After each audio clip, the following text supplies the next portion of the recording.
All right, today we are diving into a really fascinating story about psychological warfare at a card table.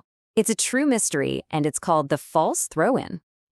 I just love this quote because it perfectly sets the stage for the incredible deception we're about to break down.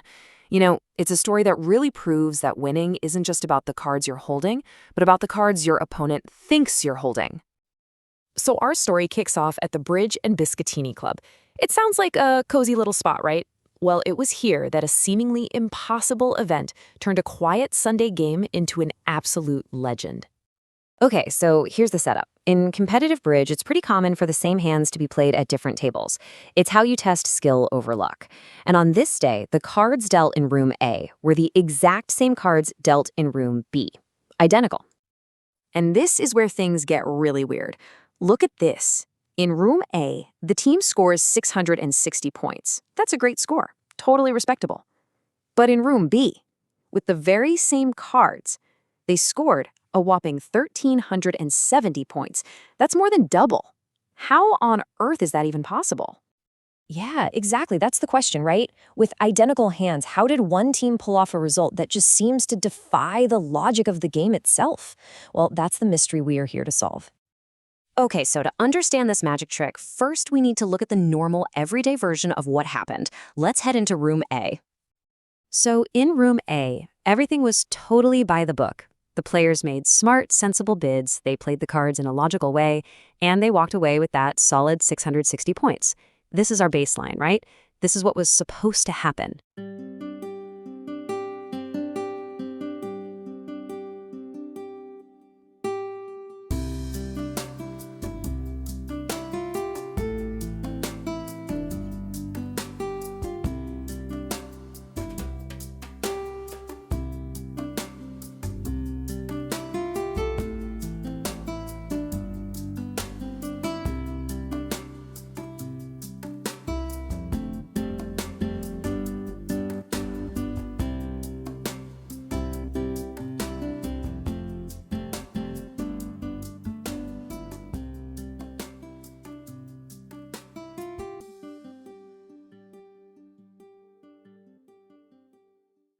All right, now for the fun part.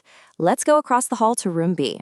This is where a player named Timmy decided to basically throw the textbook out the window and go for something extraordinary. So instead of playing it safe, Timmy bids a slam. Now that's a high-risk, high-reward move, where you're promising your team will win 12 of the 13 tricks. If he makes it, it's a massive score, but if he fails, it's a complete disaster.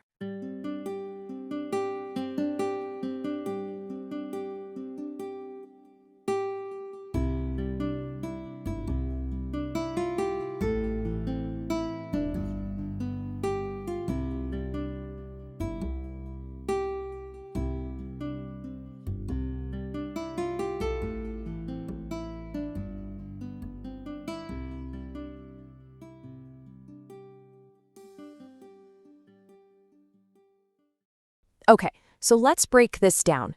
This table shows you everything you need to know. Timmy, playing as South, has got to figure out a way for his partner, Andrew, to win tricks.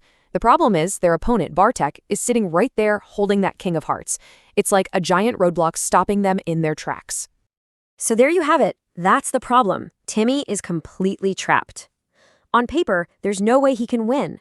His ambitious contract looks doomed because Bartek is holding the one card that can shut the whole thing down.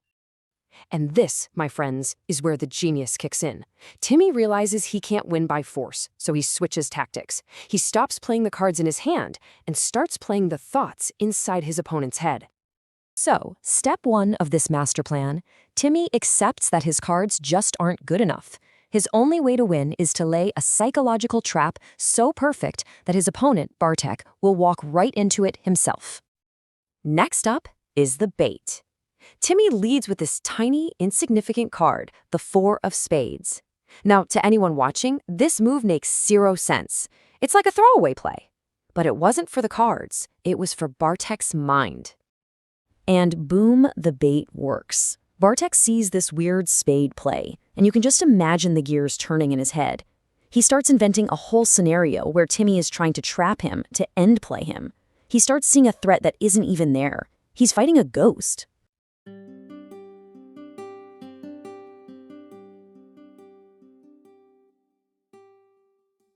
And that's it. That is the heart of the whole deception.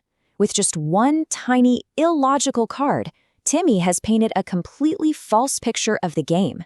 Bartek isn't playing against the real cards anymore. He's playing against an illusion that Timmy built inside his head.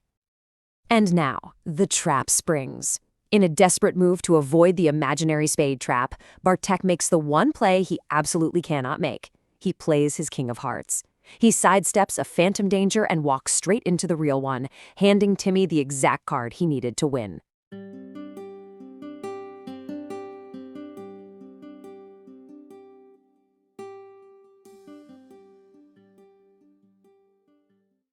And this brilliant mind-bending play actually has a name. It's called a false throw-in. It's not about forcing your opponent to make a bad move. It's about making them think you're about to, so they scramble for another option, which of course is what you wanted them to do all along. But to really get it, we have to start with a question, kind of a paradox really. What if the single best move you could possibly make, the one that all but guarantees you win, looks to everyone else like a massive game-losing blunder? So picture this. We're in the final nail-biting moments of a high-stakes card game. You can feel the tension in the room.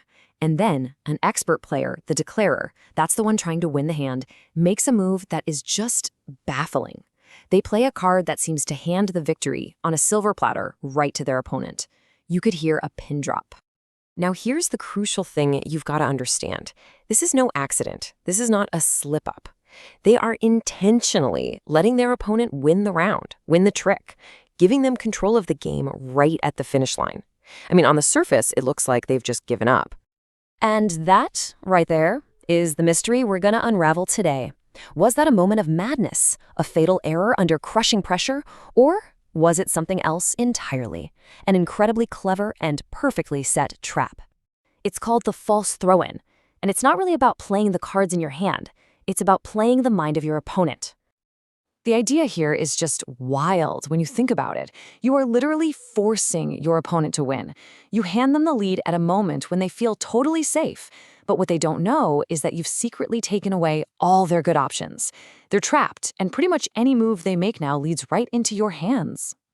You know, the experts have this very precise, almost technical way of describing it. And this quote really gets to the heart of it. The key words here are artificial and engineered. The whole situation is a carefully constructed illusion, a fake-out designed for one purpose, to make the defender switch to the exact card that will lose them the game. If you're not a big card player, don't worry. Think of it like this. It's the genius of a basketball player faking a shot, getting the defender to jump, and then blowing right by them for an easy layup. Or, a chess grandmaster sacrificing a pawn, making their opponent think they've blundered, when really it's all part of a plan for an inescapable checkmate 3 moves down the line. It's the ultimate feint. Okay, so how on earth do you actually build a trap like this? Let's break down the anatomy of it step by step, from the point of view of the person setting the whole thing up. It's a very deliberate process. First, you identify your target. Then, you start building the illusion. Now, step 3. This is the really wild part. You have to make sure the defender thinks they have a safe way out, even though you know it isn't. You use misleading plays to paint a false picture. You let them win the trick, and then, boom, they fall for the illusion, play their safe card, and walk right into the trap you've been building for the last few moves. And this right here is the secret sauce. This is the core psychological principle. You aren't forcing their hand in the literal sense. You are manipulating their thinking. You're planting a completely false idea in their head about the state of the game and letting their own logic lead them straight to the wrong conclusion. So, what does that flawed logic look like from inside the defender's head? Well, they're trying to figure you out, but you're feeding them bad intelligence. They're thinking things like, he wouldn't have played that card if he didn't have the ace, or, aha, he's clearly afraid of spades, so if I play a heart, I'm totally safe. What they don't realize is that playing that heart is exactly what you wanted all along. This brings us to a really critical distinction. What makes this move so special isn't just that it's clever, it's that it operates on a whole different level than most other strategies. This is all about deception, not brute force. Yeah, this comparison really lays it all out. See, in a genuine end play, your opponent is mathematically toast. They have literally zero good moves left. It's a position of pure force. But in a false throw-in, they actually do have a safe exit. The difference is you've tricked them into not seeing it. It's a psychological con, a brilliant bluff, not some mathematical certainty. Let me put it another way, and this really hits the nail on the head. A genuine end play is like putting your opponent in checkmate. The game is over, you won. A false throw-in is convincing your opponent that the best move they have is to move their own king into checkmate. You get them to do the dirty work for you. So why are we spending all this time on this one single tactic? Because it represents a higher level of strategic thinking. It's the art of winning not because you got lucky with the cards you were dealt, but by fulfilling your contract through sheer, unadulterated cunning. To put it simply, being able to pull off a play like this is the hallmark of a true expert. It's a technique that lets a player win games that, by all rights, they should have lost. It's about manufacturing a victory out of nothing. And this is where it really makes all the difference. In those super thin games where the outcome is a total coin flip. In those ambitious borderline slams where you're trying to win almost every single trick. And in those really competitive contracts where every point is absolutely crucial, this is the secret weapon. It's that psychological edge that can flip a loss into a win. And the precision required is it's incredible. It often all boils down to this. 1. The defender might have several safe cards to play, but the entire trap is engineered with surgical precision to make them choose the one single fatal card that loses them the game. So it all leaves us with a final big thought to chew on. This whole principle of making your winning move look like a terrible mistake, of winning through masterful deception, that doesn't just live in card games. Where else, in business, in strategy, or heck, even in everyday life, is the most powerful move you can make a brilliant, calculated feint? So let's pull this all together. What can we really take away from Timmy's incredible win? What's the core lesson here? I mean, listen to how Timmy himself put it. It's perfect. He didn't just play a card. He manufactured a choice. He created this story about what he didn't want to happen, and that made his opponent run straight toward the one thing that would guarantee his defeat. And this is really the big takeaway, isn't it? The truth of what cards Timmy held became totally irrelevant. The only thing that mattered was the perception he created. He didn't need the winning card, he just needed his opponent to believe he might have it. The whole victory was born in that tiny sliver of doubt he planted. And what a perfect motto for that club, right? It just goes to show you that in any complex game, understanding how people think can be just as powerful as holding all the right cards. It really makes you wonder, doesn't it? What false realities might be influencing the choices we make every single day?